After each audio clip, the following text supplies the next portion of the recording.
So what am I doing with the Dear Listener T-shirt that I got when I was, You're going to rock that bad boy. Because, anybody that asks you about it, be like, yeah, they've got video now. I was there when it first came out. I'm an OG. You really were there. Or what have we got in the Burner or Gator? Burner Gator. What's up, Burner Gators? Okay. Burner Gators. I don't know. I kind of like that one. Burner Gators. We'll workshop that one. What's up, Burner Gators? Note to self.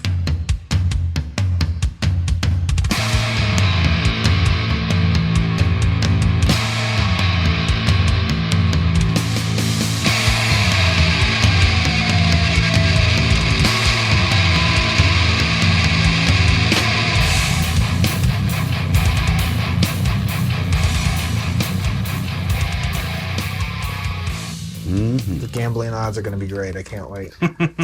Gam what? Bling. Welcome to the Savor the Bird podcast. My name's Jonathan. Over here is Mr. W2. How do you do? Doing good. How are you doing? I'm doing all right. We're leading up to Juneteenth here pretty soon. And we have none other than Mr. Do I say my name? The KC Kid. The KC Kid. Snaps. Hello. I was like the Mr. and I'm like, what else do I want to throw in here? I wanted to use KC Kid. I wanted to do this. Maybe I don't want to do that. What do I say? Chandler? Do I say his last name? Do I go Kalamazoo? Oof. You're giving me all the accolades that I deserve. Okay, thank you. Thank you so much. I was going to say I don't deserve Yeah. it. Yes, the Kansas City Kid is back. Yes. And yes. In Technicolor, or is this like the magic of visuals and the audio magic of color and audio? So it's like all the above. Yes. I want to make sure that everyone knows that you can like and subscribe. Yep. This is a robust system on all platforms. Last time I was here, it was just audio. Now you can see me. Mm-hmm. You could hear me if you want. Last time you were here, there was a little bit of a hybrid thing going on. So we had the computer screen set up. We had you walk on behind camera, and Faith and Tim were just like, "Oh my god!" They were so happy to see you. This is one of those things that I'm excited about, like the next time that I show up, because it feels like this production value. Like, I can't wait for, like, all of a sudden it's like you have a whole lot and, like, I show up and it's like a studio. Like, it's like, okay, like, you'll have to go to makeup first before you come down. Right. Yeah. And I'm like, okay, so where's my... the green room sucked. And didn't have exactly what I wanted them to have. And what did you want them to have? Green M&Ms? No, ribs. No, ribs. Yeah, you can't. You should no. You absolutely cannot have ribs before going on a podcast where you have to talk, because you're going to be zipping upstairs with mud butt. Yeah. Okay. Well, I don't know about that. Dookie booty. I don't know about that. Dookie booty. That's never happened to me ever in my life. I'm going to say that for the record. Like, never happened to me. Well, anyway, so we have Chandler with us for these next couple episodes, and so now you get to see him. You get to see his actual face when he tries these things. Because if you remember back in what was it? He's gonna say I don't know. it. He's gonna say it. It was months ago on TikTok and YouTube and the Reels and Shorts. I posted the video of Chandler trying his first bite of honeycomb, and I was describing it as he was eating it, what his mouth was going through. He's like, "Wait, how do you know what's going on in my mouth right now?" I'm like, "I'm in the zone, man." I thought you were going Navigator for a minute. Navigator? Oh, yeah. You can see whether or not he gets disappointed as hell. Well, like with Navigator. I was thinking about this since we do have this visual portion, that I was like, now people are going to see that, like, my face, like, gut reaction immediately. It's like every single time if I'm bringing some bourbon into this mouth, just put it out there. It's like you can tell what's going on, what I'm thinking, how I'm feeling, stuff. So it's gonna be interesting, and we don't have. It's unfortunate that we don't have the what is obviously all of our favorites, the barbecue whiskey that was at the top of our list. Correct? Okay, that was at the top of our list. You used a word that I don't really agree with. You said all of ours. Us. Say it again. The whole thing. Barbecue whiskey. All of our favorites is the barbecue whiskey. Was that cue ball? Yeah, I think screwball. No, not screwball. Curveball. KURV. Yeah. There it is. BALL. So he used the word favorites. I saw that up at Total Wine the other day. I see it everywhere I go now. It's spread. I haven't seen it at all. Like a rash. I haven't seen it at all. I see it and I shake my head and I'm like, why? Why would you want barbecue rib flavored? Thanks, Faith.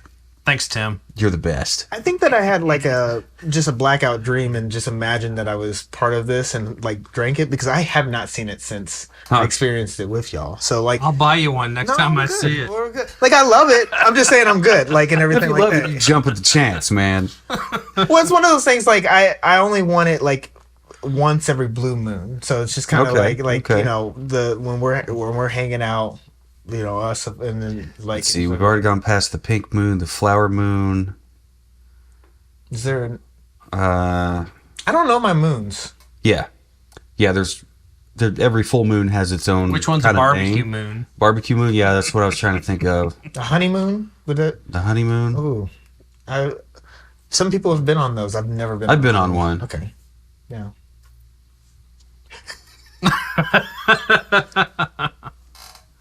Things I don't really want to think about. Well, then let's get to drinking. It led to an ex-wife. Let's see, hang on. One more. So there was a different type of sunset moon situation that was going on with that one as opposed well, I mean, it took a few years to get to that point. It wasn't like because of that. I mean, she ate a bunch of saltwater taffy, and we thought that's why she was sick on the plane ride home. No, it's because my son was with us. Oh. She was preggers. Oh. I'm like, it's probably all that damn saltwater taffy. She's like, I don't know. It doesn't feel the same. Whatever.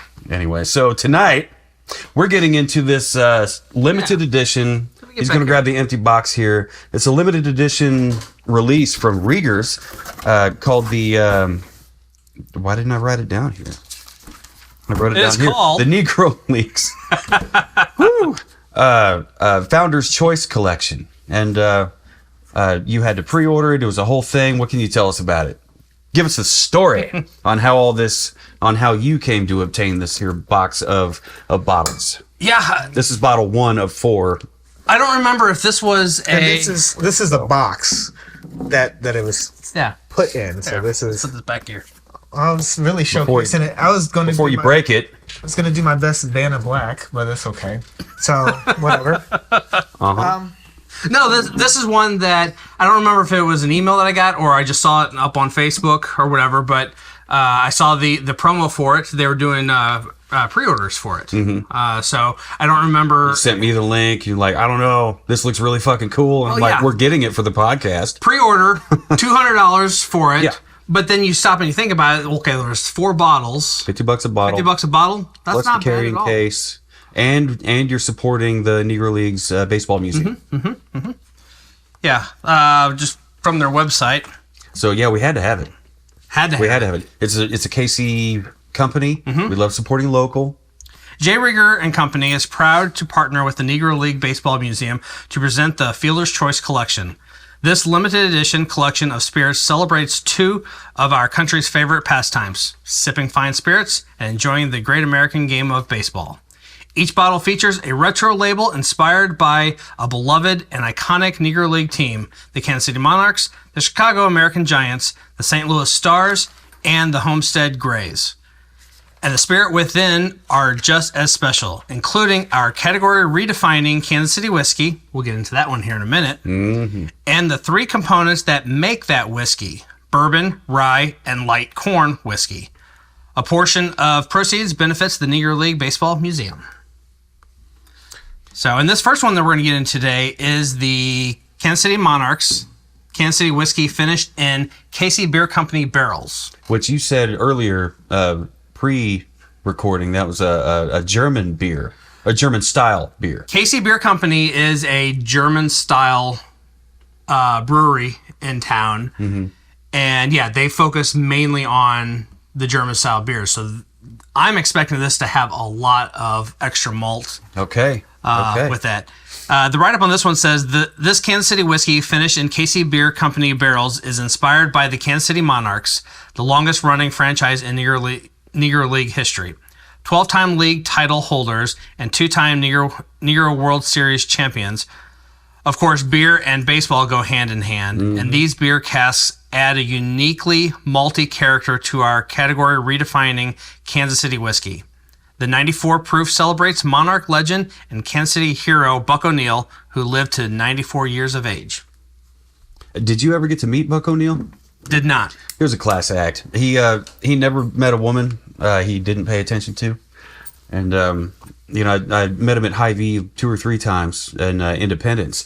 And like if you go to Hy-Vee in Independence at 40 and Nolan, if you're in the Kansas City area, like make your way towards their restrooms, and there's a hallway, and it's got a big mural of several baseball, and like I think Mr. Kaufman, and there's a bunch of baseball people painted up back there, and I was there when they started that mural, and it was fun to just kind of talk to him for a little bit. I didn't take up a lot of his time because, who the fuck am I? He's the one with the accolades in the history. What did you ask him? Did you ask him any like? Hey, how are you? What do you think about these T-shirts with the Monarchs? Like, is that what? I mean, are you? What is it? I think one of them had like you got the Smokey the Bear here, and it's just this black and white picture of him. Well, I think it said like KC Monarchs, and it had Buck O'Neil's face on it, kind of like what's going on here, only it didn't say go fuck yourself. Only you can go fuck yourself. I wore this because one time you were here and like you read it off of my shirt, but now you can and see we were it. Audio only then. We were audio only, and now you can see it on the thing if I move my cup. So anyway, so I was like, what's it like having your face on a T-shirt? He's like, I don't know. This is pretty wild. And, of course, there's some lady walking in a dress with heels behind him. And so he's like, bird dogging that. So he had to talk. He had to talk to some women. Why are you doing that to Buck? He let him.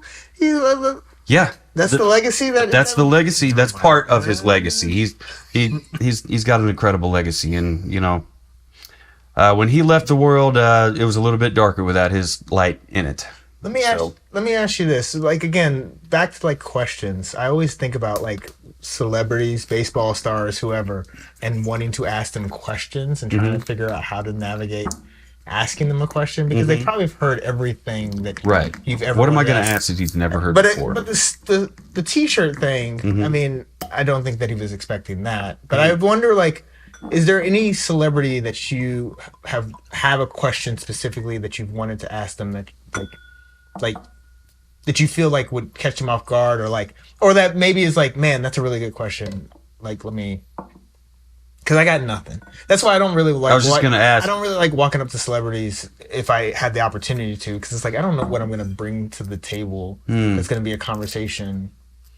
That's. Yeah, no, not off the top of my head. I don't think I mean, if I give it some time and think about it, I might come up with something. Like, I might ask him, like, to be able to, like, teach me how to play ball, throw the baseball around. You show up with a glove and a ball and be like, hey, let's play catch. Hey, Pops. I'm not calling.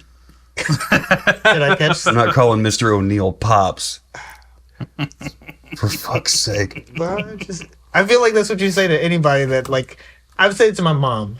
You would like Mom Pops? Hey, Pops, could you throw the old ball around? Like, or something like that. I have to say it to anybody that, like, I just feel like that's what everyone says, where, like, and then in the background, and the cat's in the cradle, and, like, that's what plays in the background and everything like that. So now you get to see the looks that come up on our faces, specifically mine, when he goes off on his tangents. It's just like, holy fuck. I don't know if it was a tangent. I was just telling us the time. And then he gets defensive, and we got a little, it's okay. Oh my goodness. And then Wayne's just like, all right, let's focus on the whiskey, shall we? Oh. Well, it smells like bourbon. There's a lot going on in there. Call me crazy. So somebody, please call me crazy. Hey, crazy. Does it smell like Pops? It smells like Pops, man. I miss it. It's so good. Does it smell like light? Don't fire me. Does it smell like there's a light carrot smell on here? Or am I crazy? Like a carrot cake, maybe? No, just like you just sliced into a fresh carrot. Because I do get the baking spices. I'm no gardener, so I'm not. You are very keen on the nature smells. Like you're just very keen on it. Again, this is great because I often feel like my nose does not work when we start talking about this. Like I'm like, Same. I'm like, what in the world? And then finally it'll catch up. So like everyone has, a keen sense. Some people have great eyes, be able to see far. Some people, you're welcome. Some people have a great nose and everything like that. I have a sixth sense, so it's kind of one of those things. I see dead people, so it's whatever that everybody says. Buck, hello, how you doing, pops? So like it's one of those things that like happen, but it's So I'm getting a little bit of honey, some of those baking spices, like you said, carrot cake. I mean, there's baking spices on there. It's 94 proof, so there's a little bit of heat, not a whole lot, but just a little bit of warmness. Just a hint of that ethanol, maybe. One of the things that I just recently went to J. Rieger for that's right. an event. There's something in there. I'm not putting a finger on it. I'm not sure what it is. But I just recently went and they broke down kind of how they came to be, like the resurgence of it. Talked about the bottle and different things like that. They talked about, and I know that we're not going to be talking specifically about this, but like I tried their gin, and it was delicious. But one of the things that I'm recognizing with this is just how much care they put into putting, crafting their different, bottles. And it's just, that's the amazing thing. Yeah, they got a lot of attention to detail. Wasn't your friend that showed us around a little bit last time we were there? Yeah, did it's he actually say my sister Angie. That's her ex-husband. Okay. So that's right. Toph. He's totally cool. He makes their gin cocktails, or he makes I don't know. He makes their bitters and their something else. I remember him talking a lot about their gin. Their syrups. Their syrups and their bitter. He's a gin fanatic. He loves gin. This is like his favorite thing. And so he could probably, wear you out with the details on all their gin. I'm not a big gin fan. I probably had gin 3 or 4 times, and it's been mixed with something. I've never had it straight. We had it straight at the event, and like it was really eye-opening, like the botanicals and the taste of it, and like hearing the story about, and I forget what his name is, that came over to be the maker, but like he comes from Tanqueray, which is well known for they have their gin number 10 is in the Hall of Fame. It's the only like gin that's in the Hall of Fame of like, because it's so good. And then he did an early retirement, so he started his way up. The story that they told us, that he started his way up like basically working in the shop, pushing a broom around. Ended up becoming, the gin maker, master distiller, huh? Yeah, and then made a Hall of Fame gin, and now he's with J. Rieger. Now let's get back to the whiskey. I'm sorry about that. No, you're good. Take them off on a journey on a different. You're good, because I was going to ask, did you try the gin when we were there? I have not tried their gin. Okay. Nope. Okay. I didn't know if you tried it when I wasn't paying attention. We were sitting there at the bar, had a couple cocktails, a couple neats, I think. We had a good time. That was a good time. Yeah. Yeah, the people at Rieger's. We had a couple neats. We did. We tried their monogram. So and we're going back.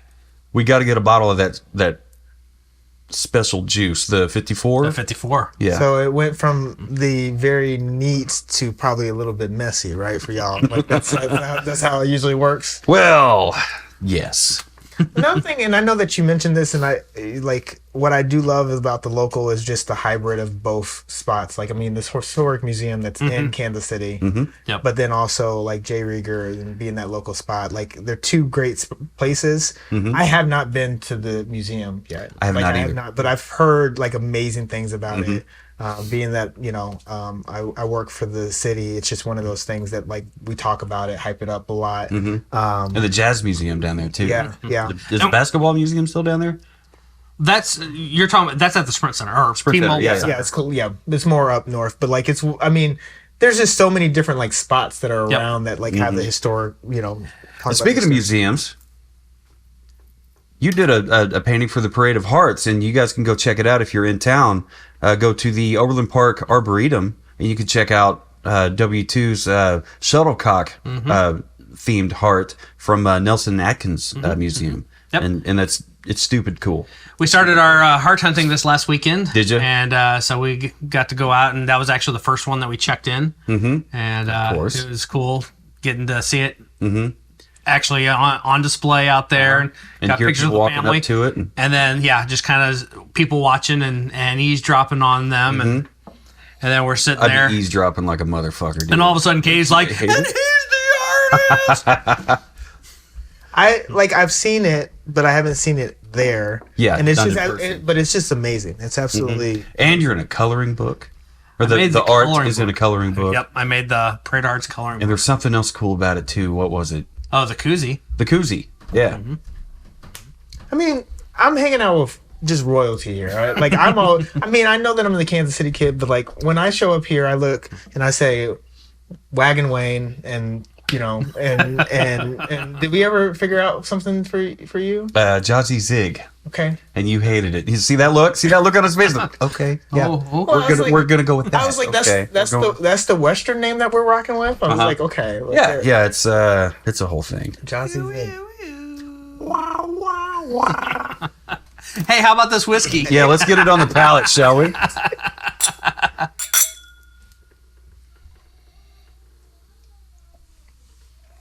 Give me a few of these and I'll love Jazzy Zig. I promise you that.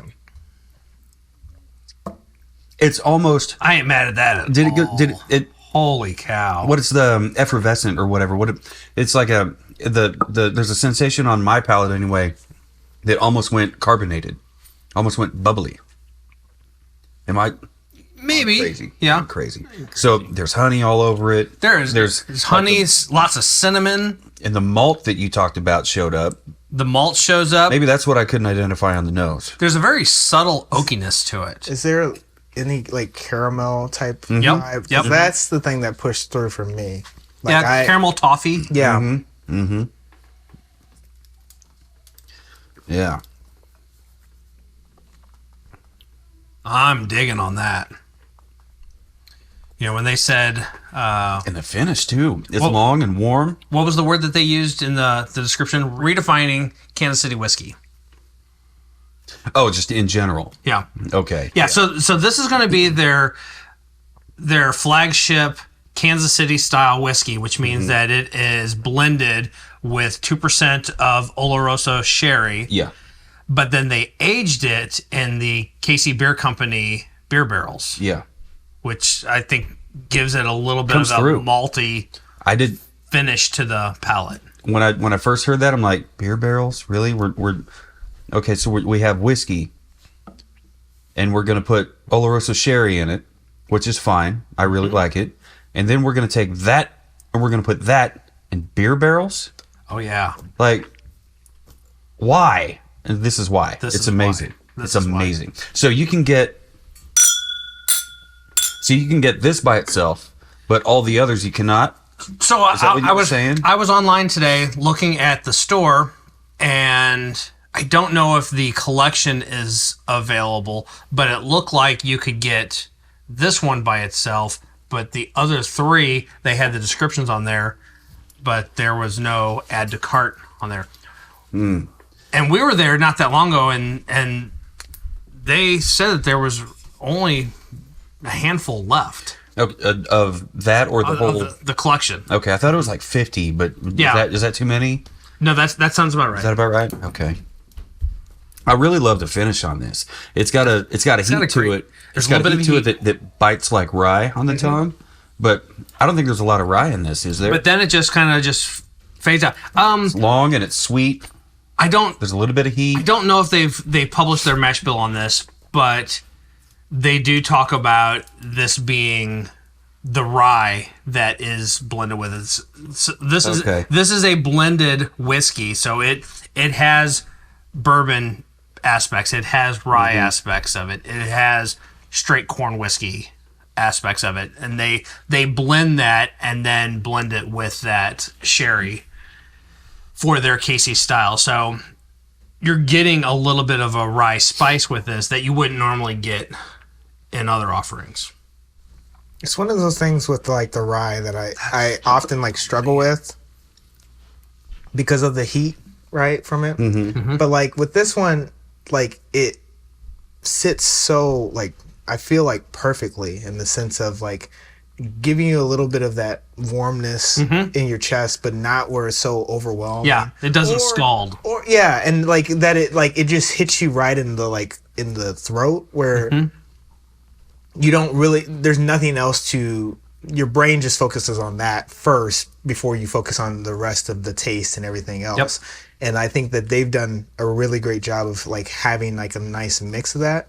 Cause like that's again, that's one of the great things about like tasting is the talking about the senses, like having that burn that kind of hits you in the throat or in the chest or something like that. And like we often just think about it from a perspective of like how it tastes, like how it hits the tongue.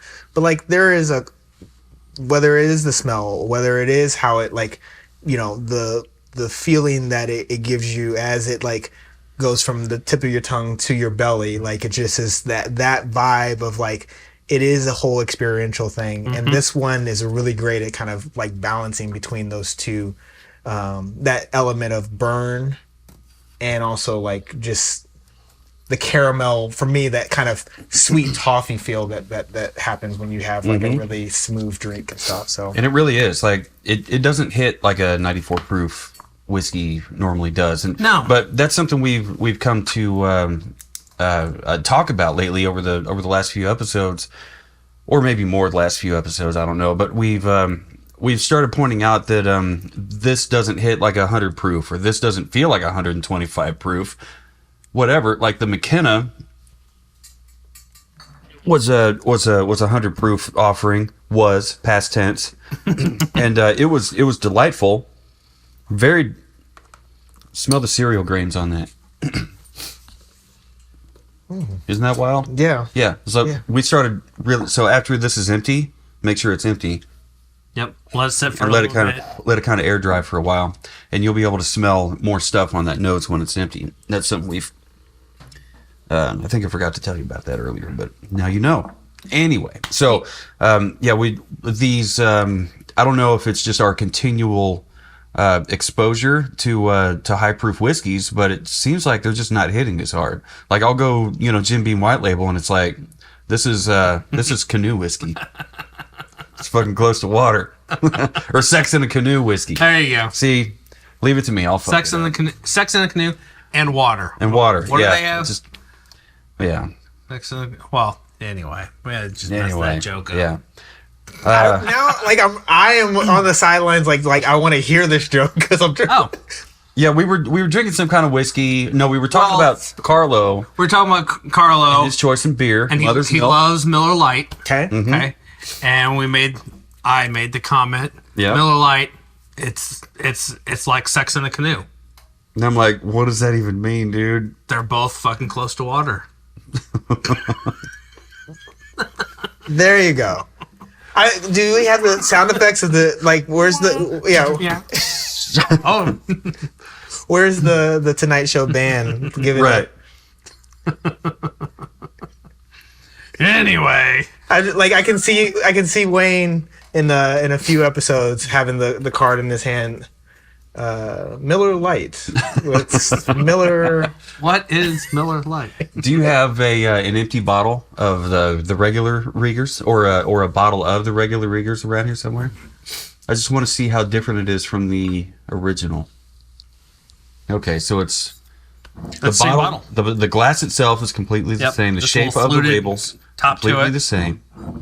Can I cheat a little bit and bring in a little bit of history knowledge based on? Please do. So based on what? Based on me going to that little tutorial that they had this last week, and the sense of talking about the bottle and stuff like that. Mm-hmm. So this is based off of like the original bottle that they found when they first long ago when J. Rieger was first established. Mm. For a while there, they had... Was that 18... And Something. but like, and it was located in the West Bottoms before they moved over to Electric Park. So like, it was right near. Was it West Bottoms or was it where the J. Rieger Hotel is off Main Street? From what maybe I thought they're just, because I thought that's where the distillery originally was. Maybe that's the case, but like I also know that like, and fact check me, but I also know that one of the original photos that they have is right across from the stockyard. So I didn't know if like that was in the West Bottoms, because like where the campground is, which is a great establishment, just gonna throw that out there. But like if you that's where I thought their distillery was. So fact check me on that, because I might have missed like two different parts to that. Maybe it's if that's the case, then maybe that's the location. But part of what I remember hearing about in the resurgence when they were bringing it back was they discovered a tunnel that went underneath the streets. Between the distillery and the store or the whatever across the street, so that they had a tunnel to basically transport, so they wouldn't have to go topside with a lot of stuff. See, that's one of those things where it's like I feel like, and I thought that the history of Kansas City, it's like such like it's got such deep lore that it's like, okay, well, did this happen? Right. Where did this happen? Where did it happen here and stuff? But like from what I understand, when they first reopened, they went and found like a cast that like matched this, and they found one that they could get as many bottles as they wanted to, and then eventually they made their own, and that's the one that we're rocking with these days. And I don't know when you got this one. I mean, it's a little bit like, but I don't think that I think it's the same one. This is their bottled in bond bourbon. So it's fairly recent. This is probably a year and a half old. About a year old, because we tried this early on the podcast. But the guy, when he was talking about it, he's like, it's really interesting again with bottles of how much people are really particular about making sure they're not copying another bottle. Yeah. And that is one of those things that when he brought it up, I was like, I didn't know how deep. Yeah. Whereas like, oh, you're kind of treading on my territory with like glassware. It's like, oh, my bad.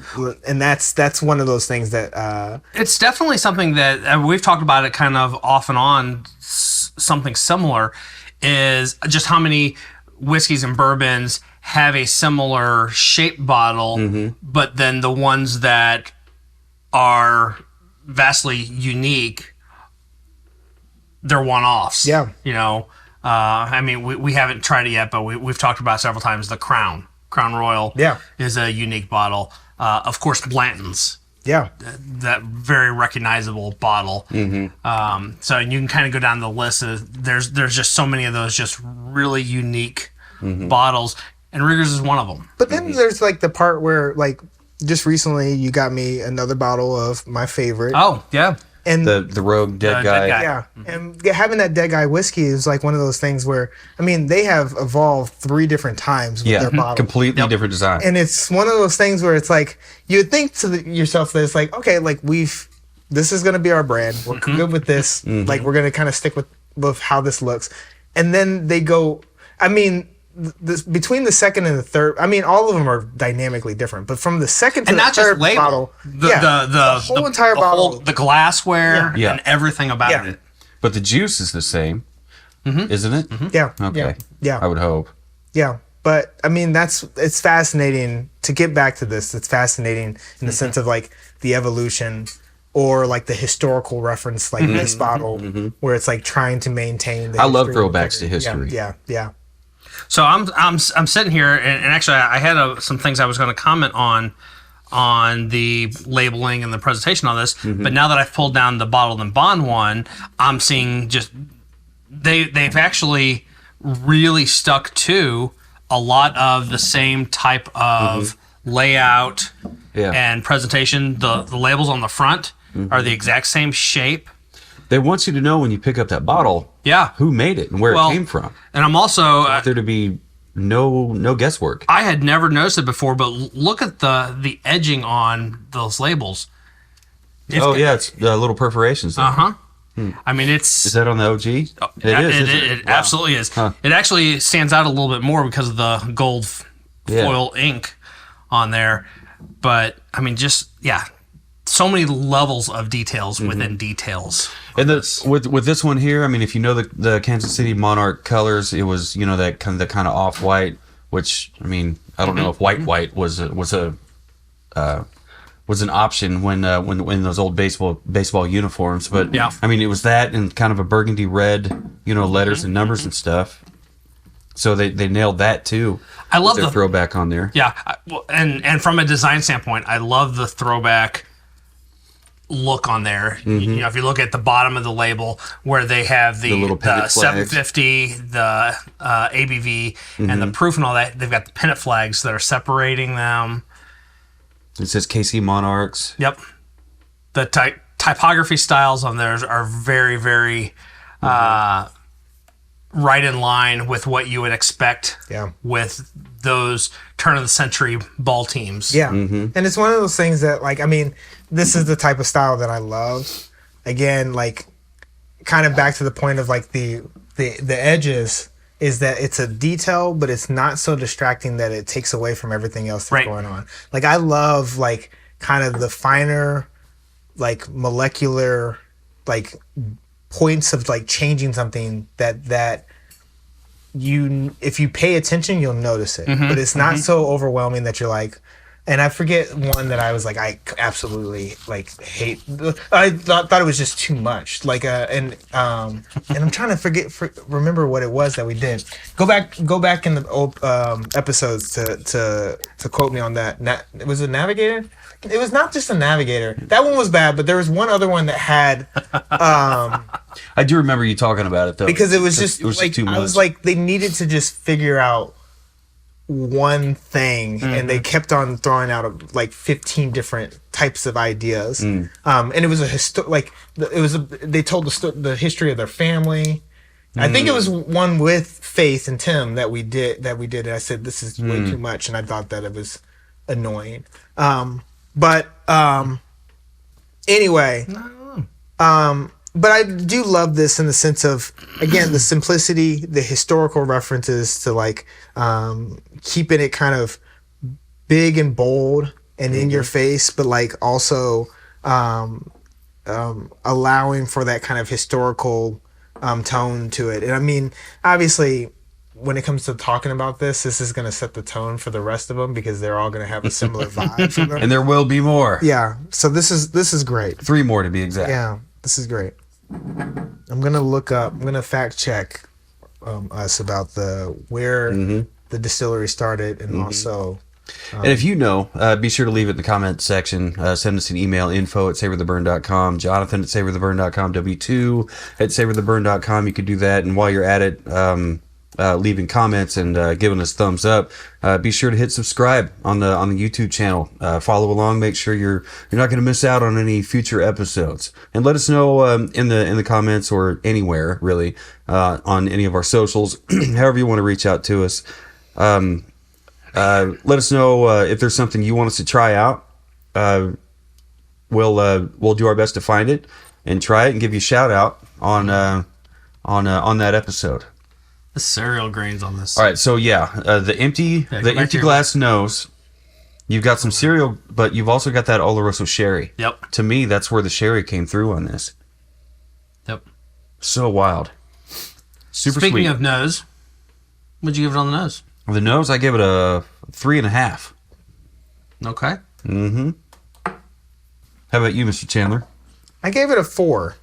I felt that it was good on the nose, probably a little high on this. Like, I'm probably going high on this. But, like, I guess I appreciated that the variety of one, just, like, that warmness, like, in the sense of, and that's not probably the right description of talking about, in the smell, but, like, it's just one of those things that, like, I liked how my nose is probably dead. So it just all of a sudden, it just all came in, and I was like, this is great. This is bad description. I'll work on it. It's all right. It's all right. Yeah. So it was warm. It was inviting. It was nice. How about you, W2? I gave it a 4 1/4. 4 1/4. Holy smokes. Yeah. I was digging on this. Dubs is liking it. That's good. I really did too. Yeah, this is a really good bottle. Yeah. So maybe I rated it too damn low. I don't know what. Maybe I'm just being a hater. It's been a long week and it's only Wednesday for me. I don't know about you, but let's see. On the palate, I gave it a 4 1/4.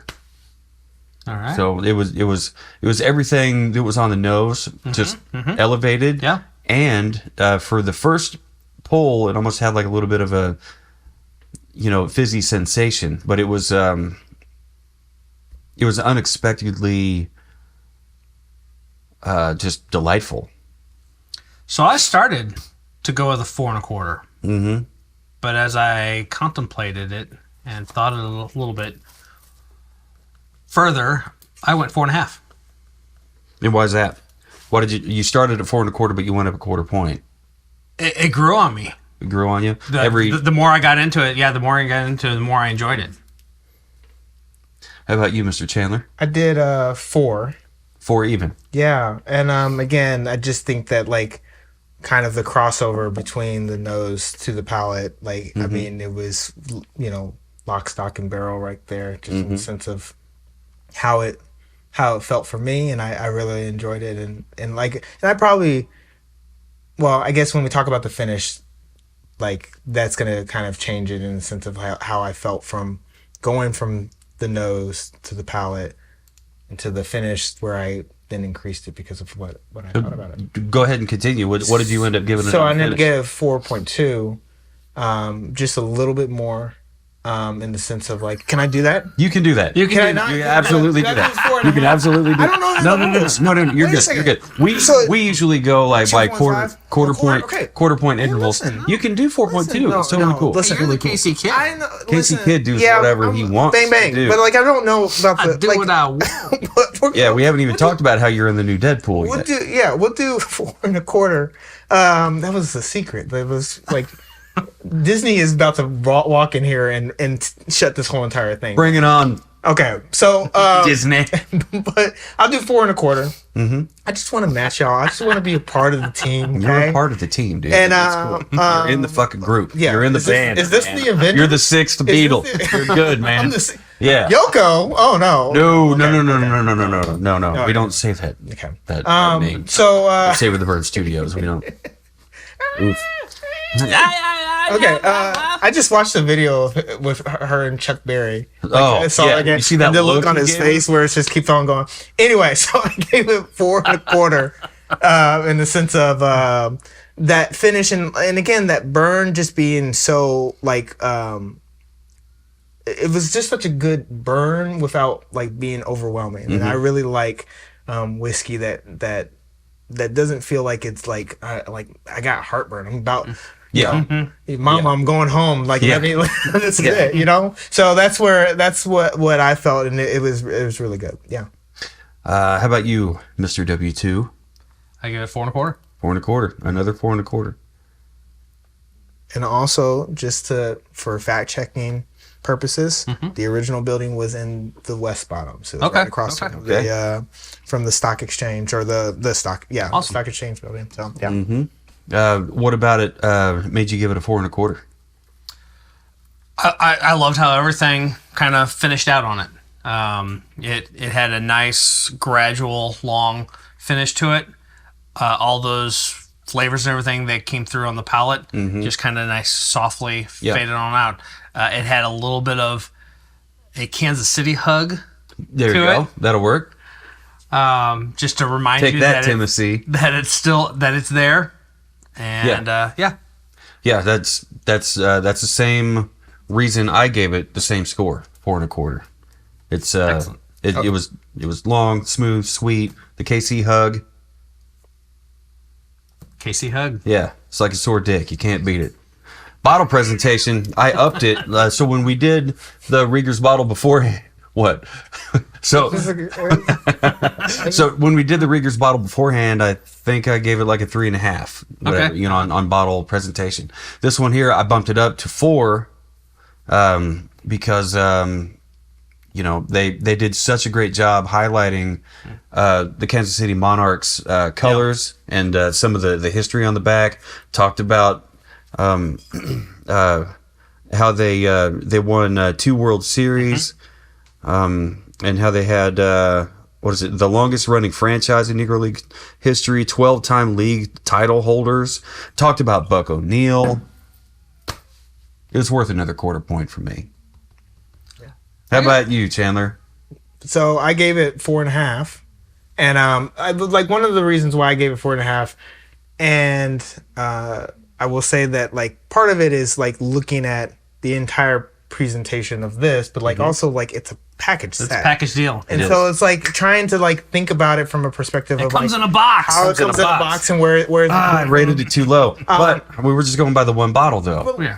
But so like I guess I'm thinking about that in the sense of like what I'm probably like projecting forward, because I don't want to like I don't know. I just didn't want to go low, and then like my worry is basically either I'd have to change it because like either all of these are going to be around 4 because like they're probably going to be a similar look, similar feel, and those types of things. Nothing wrong with 4. Let them stand alone. But 4.5, what I really love about it, and this is where I bump it up, is because for me, simplicity or like, you know, being minimalist in your design but making it extraordinary is my like what I love when it comes to design. And so like this is feels very minimalist. It gets right to the point of like what this bottle is about, right? And I don't want a bottle that feels so distracting. It's like we want to know what's inside of it. I don't really care what's going on the outside. So yeah, you want the history, you can put some of that on the bottle, but put it on the website. But the history part of it, and like having something that feels like it's from the time that it is, that's the thing that's extraordinary for it. It feels like a bottle that is like a new classic. Yeah, that's what I would say. Like in the sense of like, it's got all the like nice bells and whistles, but that you know that it's not like so vintage that it's like, oh yeah, this came from like this is my old Pappy's, you know, bottle or something like that. But it is something that's like Pops, Pappy's. I'm going down the list. But like when it comes to like the overall bottle, it looks great. It has that history. It's one of those things that like you learn about the baseball history, and then it is encompassed with that glass bottle that like I said, I learned about the history of that bottle. That thunder out great. Yeah, it's been storming like crazy. It's one of those It's one of those weeks. Those toddler storms. Oh, yes. Toddler storms. Yeah. So I just want to, before you give yours, like, so are we in a competition with Tennessee with the hugging that's happening? And if that's the case, I'm all in. I mean, we're in the heartland, so like, I'd rather hug closer to the heart than you know, further away in, you know, Knox Vegas or something like that, or you know, that's one of those. No, things. we're not in a competition. It's just you know, Tennessee said, or I don't know, maybe it was Face, but they said something about there being a Kentucky hug on the whiskeys, the Kentucky whiskeys, and I thought, well, that's clever, that's cool. Once you hear it, you understand it immediately. Like it doesn't need defined. Yeah. It's just you get it. You understand it. You get it. Ha. But now W2 came up with the Kansas City hug, which is probably a good thing. Don't get one at a Flying J. But I honestly can't show up on this thing without you bringing up Flying J. Yeah, or Jim Beam.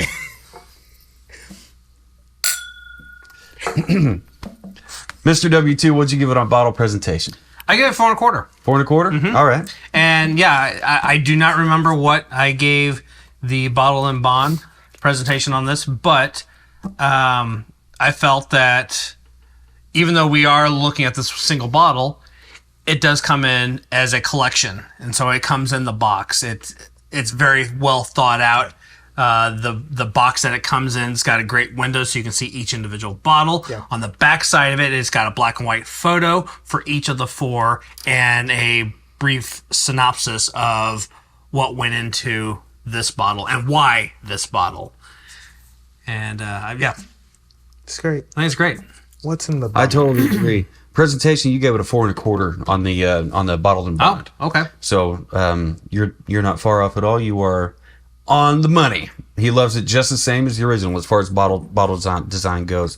And that was a composite cork too, right? Like they only do composite corks. Yep. Which they talked about that with the history of it, where most of the original bottles they do in corks and they continue that. I like natural cork, but I understand why they use composite. It just lasts longer, get a better seal, yada yada yada. Give me the natural cork, whatever, I don't care. But it's better than a plastic cap. Screw off plastic cap. Screw off plastic cap, or the metal cap goes, Right. Hey, Dios mío. So, what did your final score end up being? 8 5/8. 8.625. All right. Not bad at all. Mine ended up just being an 8 even. And looks like Mr. Chandler. I got a 8.375. 8 3/8. All right. But So, at least we're like in the nice hub there. we're right in there. I was a little nervous in the sense of like feeling like I was gonna just overshoot, like you professionals here, and I just was like, am I loving this too much? Nothing bad about this bottle. The lowest score we gave it was an 8 out of 10. Give him another one. I'm gonna have another here pretty soon. By golly, and it's gonna be a straight rye, right? Straight rye whiskey. Yes, sir. This is Straight rye whiskey. It's gonna be great. So I wrote down here at the bottom, super unique and palatable. This 94% blended whiskey hits you in all the right places. Subtly sweet, almost savory, this limited edition offering from J. Rieger Company is a must try that hopefully makes its way back for another round around the bases. fantastic. I like it. He likes it. You hear that? He likes it. Fantastic. So, if this sounds like something that you would be interested in, run, do not walk, because this is limited edition. They're running out of bottles. You're gonna want to get it before it's gone. Go to can we order this online? If it's still available, you can order it online, but it's pickup only. Okay. So you can order online, but you have to pick it up. Okay. Well, that does make sense because But honestly, interstate. You know what? Shipping, that's an excuse to to give them a visit the visit. city. Yeah, and you got to go to their the distillery. And where else are you going to find a tap room that has a slide to exit? I was just gonna say that. Yeah, it's so cool, so cool. Like you go upstairs and you walk around. You look down in the distillery room with all the equipment. You're like, that thing's huge. Look at that batch fermenter. No, that's beer. Still. What's the pot where the mash goes in? Is that a fermenter? Yeah. They also call that a fermenter? Yeah. Okay, yeah. So you look in there, you see the big ferment tanks, and it's like, holy shit, that one's empty. It's got watermarks. What do you think was in that? It's just, we're like kids in a candy store. But yeah, it's definitely great. I love the slide. The slide was fun. I think we both took video.